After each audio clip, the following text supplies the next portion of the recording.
नमस्कार, मैं हूं अभिजीत। आप देख रहे हैं NBC 24। देखिए, बिहार विधानसभा चुनाव होने से ठीक पहले बिहार के तमाम राजनीतिक दलों के द्वारा लगातार बड़ी-बड़ी रैली किए जा रहे हैं, बड़े-बड़े चुनावी वायदे किए जा रहे हैं। और देखिए, इस वक्त हम मौजूद हिंदुस्तानी अवाम मोर्चा के राष्ट्रीय अध्यक्ष और बिहार सरकार में मंत्री संतोष सुमन के आवास पे। और देखिए, किस तरीके से आवास पे सन्नाटा पसरा हुआ है। इनके पिता, जो कि बिहार के पूर्व मुख्यमंत्री रह चुके हैं, जीतन राम मांझी, केंद्र सरकार में मंत्री हैं। और ऐसे में जीतन राम मांझी दिल्ली में है, तो वहीं संतोष सुमन जो है वो क्षेत्र में निकले हुए हैं। आपको बता दें, संतोष सुमन बिहार सरकार में मंत्री हैं और हिंदुस्तानी अवाम मोर्चा एनडीए का एक घटक दल है। वैसे माना यह जा रहा है कि एनडीए में जिस तरीके से सीटों को लेकर बात नहीं बन रही, वैसे में कहा यह जा रहा है कि सीटों को लेकर एनडीए में सब कुछ ठीक नहीं है। वैसे में कहा यह जा रहा है कि हिंदुस्तानी अवाम मोर्चा की ओर से जिस तरीके से आयोग को लेकर जो आरोप ये लगाए जा रहे हैं कि तेजस्वी यादव की तरफ से ये आरोप लगाए गए कि जीतन राम मांझी के दामाद को आयोग में सेट किया गया। जिस तरीके से सृष्टि आयोग बिहार के मुख्यमंत्री नीतीश कुमार के द्वारा बनाया गया और उसमें जीतन राम मांझी के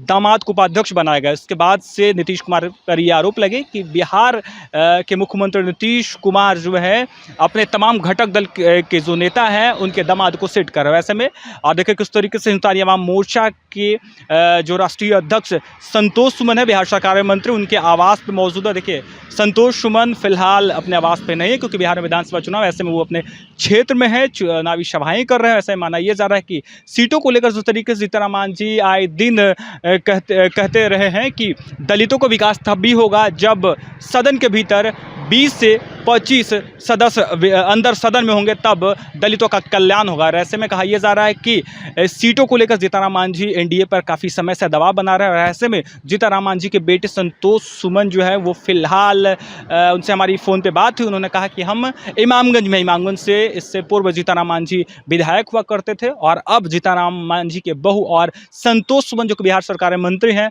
उनकी पत्नी जो है वो वहाँ से विधायक है, दीपा मांझी। और ऐसे में संतोष सुमन फिलहाल इमामगंज अपने क्षेत्र में दौरे पर है। और कहा यह जा रहा है कि जिस तरीके से सीटों को लेकर एनडीए में सब कुछ ठीक नहीं चला, एक तरफ चिराग पासवान ने उन्होंने कह दिया कि 243 सीटों पर चुनाव लड़ेंगे, जिसके बाद से जीतन राम मांझी की तरफ से ये कहा गया कि कुछ लोग एनडीए में देह चमकाकर, देह दिखाकर, पैसे के बदौलत भीड़ बुलाकर दबाव की राजनीति करते हैं। उन्होंने ये भी कहा कि भाजपा लोकसभा चुनाव के दौरान हमें 2 लोकसभा सीट और 1 राज्यसभा सीट देने की बात कही थी, उस पर सहमति ही बन गई थी, लेकिन इसके बावजूद हिंदुस्तानी अवाम मोर्चा को सिर्फ 1 लोकसभा सीट दिया जाता है। इसके बाद भी हम मजबूती के साथ एनडीए के साथ है। और ऐसे में कहा यह जा रहा है कि जीतन राम मांझी ने यह भी कहा कि जिनकी ताकत होती है उन्हें ताकत दिखाने की ज़रूरत नहीं होती है। हमने इससे पहले बिहार के कई जिलों में ताकत यानी शक्ति प्रदर्शन कर चुका है। ऐसे माना यह जा रहा है कि चुनाव से ठीक पहले, जब बिहार में विधानसभा चुनाव होने से ठीक पहले बिहार के तमाम राजनीतिक दलों के द्वारा बड़ी बड़ी चुनावी सभाएं की जा रही है, बड़े बड़े चुनावी वायदे किए जा रहे हैं। और इसमें जीतन राम मांझी की पार्टी जो है दलितों की राजनीति करती है,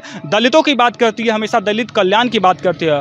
और अब ऐसे माना यह जा रहा है कि जिस तरीके से बिहार में विधानसभा चुनाव होने से ठीक पहले हिंदुस्तानी अवाम मोर्चा के राष्ट्रीय अध्यक्ष संतोष सुमन जो कि बिहार सरकार में मंत्री हैं, अब वो क्षेत्र का दौरा शुरू कर चुके हैं। देखिए किस तरीके से उनके आवास पे मौजूद है, उनके आवास पे पूरी तरीके से सन्नाटा पसरा हुआ है। इनके आवास पे बस सुरक्षा कर्मी, हालांकि जब फ़ोन पे उनसे बात की तब उन्होंने बताया कि फ़िलहाल अभी हम क्षेत्र के दौरे पर हैं, लोगों से बातचीत करें, क्योंकि बिहार विधानसभा चुनाव है और एनडीए को 243 सीटों पर मजबूती से जो है चुनाव जितवाना है। ऐसे में संतोष सुमन फिलहाल क्षेत्र में घूम रहे हैं। हालांकि सीटों को लेकर भी बात एनडीए में नहीं बन रही। एक तरफ चिराग पासवान है तो दूसरी तरफ जो है जीतन राम मांझी सीटों को लेकर प्रखर और मुखर तौर पे कई बार मन से ऐलान कर चुके। तो वहीं दूसरी तरफ राष्ट्रीय लोक मोर्चा के राष्ट्रीय अध्यक्ष और राज्यसभा सांसद उपेंद्र कुशवाहा ने भी एनडीए से नाराजगी जाहिर की। उसके बाद से उपेंद्र कुशवाहा की पार्टी को एक सदस्य को जो है आयोग में जगह दी जाती है। उसके बाद से कहा जाता है कि उपेंद्र कुशवाहा की नाराजगी दूर हो गई। और ऐसे में आने वाले दिनों में उपेंद्र कुशवाहा भी कई बड़ी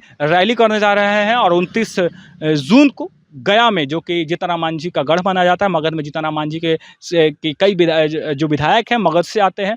गया संसदीय क्षेत्र से जीतन राम मांझी खुद जो है वो सांसद है। इमामगंज से उनकी पत्नी जो बहू जो है वो विधायक है, टिकारी से उनके विधायक हैं। और ऐसे में जीतन राम मांझी के क्षेत्र में यानी मगध इलाके में अब उपेंद्र कुशवाहा रैली करने जा रहे हैं, वहाँ से चुनावी शंखनाद करने जा रहे हैं। देखिए किस तरीके से अब जब उपेंद्र कुशवाहा उनके जीतन राम मांझी के गढ़ में जाकर रैली करने जा रहे हैं, तब हिंदुस्तानी अवाम मोर्चा पूरी तरीके से सक्रिय हो चुकी है। देखिए किस तरीके से संतोष सुमन जो कि बिहार सरकार में मंत्री हैं, वो अब अपने क्षेत्र का दौरा शुरू कर चुके हैं। हालांकि 21 जुलाई से मानसून सत्र का आगाज़ होने जा रहा है। इस मानसून सत्र के जरिए भी एनडीए जो है अपने तमाम वायदे को पूरा करने की कोशिश करेगी। कहा जा रहा है कि कई तरह के जनहित मुद्दे पर चर्चा करेगी और कई विधेयक भी वो लाएगी। दलित को लेकर भी कई बड़े ऐलान हो सकते हैं। वैसे में देखिए किस तरीके से जीतन राम मांझी की पार्टी की ओर से भी अब चुनावी दौरे शुरू हो चुके हैं।